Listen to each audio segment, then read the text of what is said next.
Alors l'esprit du mal, c'est l'histoire d'un homme, vu par un homme, donc de l'enfance, de l'adolescence, jusqu'à effectivement l'arrivée de l'âge adulte, et puis le début de la séduction, la rencontre de sa moitié, pour arriver justement ensuite à l'arrivée des enfants, et tout ce que ça s'ensuit, avec après une dégradation du couple, jusqu'à une fin pas très heureuse, mais qui est voulue pour amener un petit peu d'humour noir dans ce spectacle.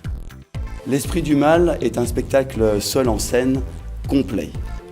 Pour agrémenter toute la partie théâtrale, j'ai rajouté du mime, un peu de danse, de la chanson, et en plus, pour les changements de tout ce qui est costume et accessoires, c'est fait dans une rapidité pour justement être beaucoup plus proche du transformisme, afin que le spectateur ne s'ennuie pas. Et pour justement faciliter même les changements un petit peu plus longs, il y a une structure qui, avec 3 petites fenêtres, qui permet de rester en contact avec le public pendant que je me change de costume, aidé par une personne.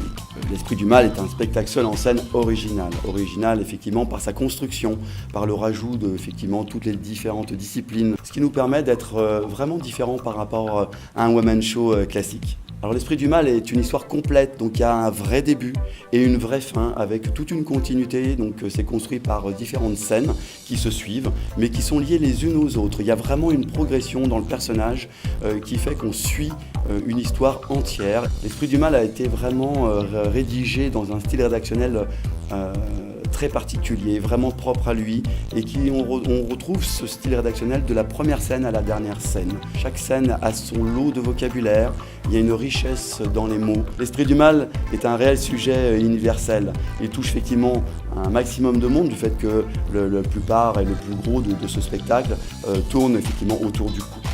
Alors, l'Esprit du mal a déjà été joué à Clermont-Ferrand, à Villefranche-sur-Saône, Romans-sur-Isère, Lyon à l'Acte 2 et également au Complexe du Rire.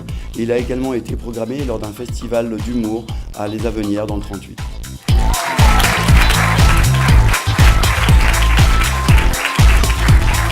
Ah oui, il y a forcément des petits moments qui rejoignent nos vies, que ce soit les enfants ou autres, ou nos conjoints.